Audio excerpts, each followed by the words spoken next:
सभी को जय मसीह की। आज हम पढ़ेंगे प्रेरितों के काम अध्याय 2, पवित्र आत्मा का उतरना। जब पेंतीकोस्त का दिन आया तो वे सब एक जगह इकट्ठे थे। एकाएक आकाश से बड़ी आंधी की सी सनसनाहट का शब्द हुआ और उससे सारा घर जहाँ वे बैठे थे गूंज गया और उन्हें आग की सी जीभें फटती हुई दिखाई दी और उनमें से हर एक पर आ ठहरी। वे सब पवित्र आत्मा से भर गए और जिस प्रकार आत्मा ने उन्हें बोलने की सामर्थ दी वे अन्य अन्य भाषा बोलने लगे।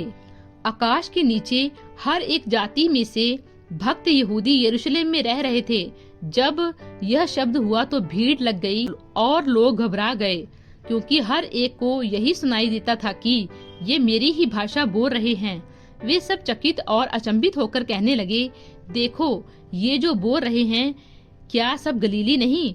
तो फिर क्यों हम में से हर एक अपनी अपनी जन्मभूमि की भाषा सुनता है? हम जो पार्थी और मेदी और अलामी और मेसोपोटामिया और यहूदिया और कपदूकिया और पुंतुस और आसिया और फुर्गिया और पंगफुलिया और मिस्र और लीबिया देश जो कुरेने के आसपास है, इन सब देशों के रहने वालों और रोमी प्रवासी अर्थात यहूदी और यहूदी मत धारण करने वाले क्रेती और अरबी भी हैं, परंतु अपनी अपनी भाषा में उनसे परमेश्वर के बड़े बड़े कामों की चर्चा सुनते हैं। और वे सब चकित हुए और घबराकर एक दूसरे से कहने लगे, यह क्या हो रहा है?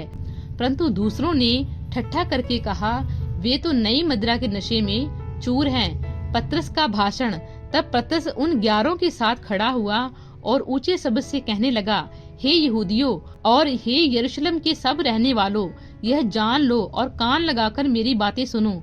जैसा तुम समझ रहे हो ये लोग नशे में नहीं हैं, क्योंकि अभी तो पहर ही दिन चढ़ा है, परंतु यह वह बात है जो योएल भविष्यवक्ता के द्वारा कही गई थी। परमेश्वर कहता है कि अंत के दिनों में ऐसा होगा कि मैं अपना आत्मा सब मनुष्य पर अंडेलूंगा और तुम्हारे बेटे और तुम्हारी बेटियां भविष्यवाणी करेंगी और तुम्हारे जवान दर्शन देखेंगे और तुम्हारे पुरनिया स्वप्न देखेंगे।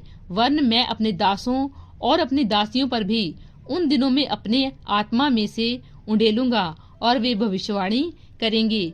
और मैं ऊपर आकाश में अद्भुत काम और नीचे धरती पर चिन्ह अर्थात लहू और आग धुएं का बादल दिखाऊंगा।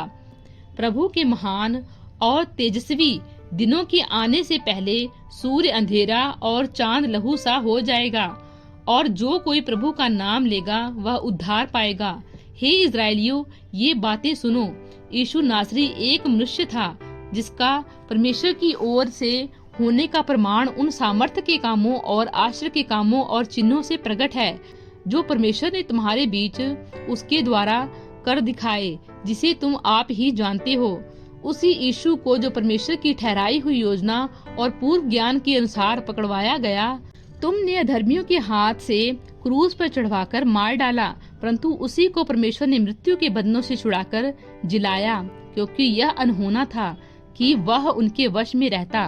क्योंकि दाऊद उसके विषय में कहता है, मैं प्रभु को सर्वदा अपने सामने देखता रहा, क्योंकि वह मेरी दाहिनी ओर है, ताकि मैं डिग न जाऊं। इस कारण मेरा मन आनंदित हुआ और मेरी जीभ मगन हुई, वरन मेरा शरीर भी आशा में बना रहेगा, क्योंकि तू मेरे प्राणों को अधोलोक में ना छोड़ेगा और ना अपने पवित्र जन को सड़ने ही देगा।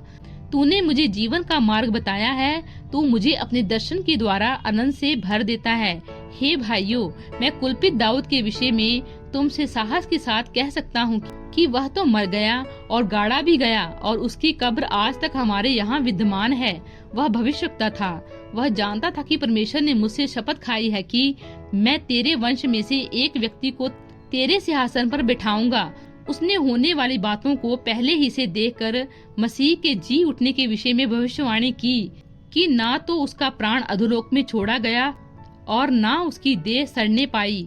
इसी यीशु को परमेश्वर ने जिलाया, जिसके हम सब गवाह हैं। इस प्रकार परमेश्वर के दाहिने हाथ से सर्वोच्च पद पाकर और पिता से वह पवित्र आत्मा प्राप्त करके जिसकी प्रतिज्ञा की गई थी, उसने यह उंडेल दिया है जो तुम देखते और सुनते हो। क्योंकि दाऊद तो स्वर्ग पर नहीं चढ़ा, परंतु वह आप कहता है, प्रभु ने मेरे प्रभु से कहा, मेरे दाहिने बैठ, जब तक कि मैं तेरे बैरियों को तेरे पाँवों की तले की चौकी ना कर दूं। अतः अब इज़राइल का सारा घराना निश्चिंत रूप से जान ले कि परमेश्वर ने उसी यीशु को जिसे तुमने क्रूस पर चढ़ाया प्रभु भी ठहराया और मसीह भी। तब सुनने वालों के हृदय सिध गए और वे पतरस और शेष प्रेरितों से पूछने लगे, हे भाइयों, हम क्या करें? पतरस ने उनसे कहा, मन फिराओ और तुम में से हर एक अपने अपने पापों की क्षमा के लिए यीशु मसीह के नाम से बपतिस्मा ले, तो तुम पवित्र आत्मा का दान पाओगे, क्योंकि यह प्रतिज्ञा तुम और तुम्हारी संतानों और उन सब दूर दूर के लोगों के लिए भी है जिनको प्रभु हमारा परमेश्वर अपने पास बुलाएगा। उसने बहुत और बातों से भी गवाही दे देकर समझाया कि अपने आप को इस टेढ़ी जाति से बचाओ। अतः उन्होंने उसका वचन ग्रहण किया, उन्होंने बपतिस्मा लिया और उसी दिन 3000 मनुष्यों के लगभग उनमें मिल गए और वे प्रेरितों से शिक्षा पाने और संगति रखने और रोटी तोड़ने और प्रार्थना करने में लौलीन रहे। विश्वासियों की संगति और सब लोगों पर भय छा गया और बहुत से अद्भुत काम और चिन्ह प्रेरितों के द्वारा प्रकट होते थे और सब विश्वास करने वाले इकट्ठे रहते थे और उनकी सब वस्तुएं साझे में थीं। वे अपनी अपनी संपत्ति और सामान बेच बेचकर जैसी जिसकी आवश्यकता होती थी बांट दिया करते थे। वे प्रतिदिन एक मन होकर मंदिर में इकट्ठा होते थे और घर घर रोटी तोड़ते हुए आनंद और मन की सिधाई से भोजन किया करते थे और परमेश्वर की स्तुति करते थे और सब लोग उनसे प्रसन्न थे और जो उद्धार पाते थे उनको प्रभु प्रतिदिन उनमें मिला देता था। प्रभु इन वचनों द्वारा आपको बहुतायत से आशीष दे। आमीन।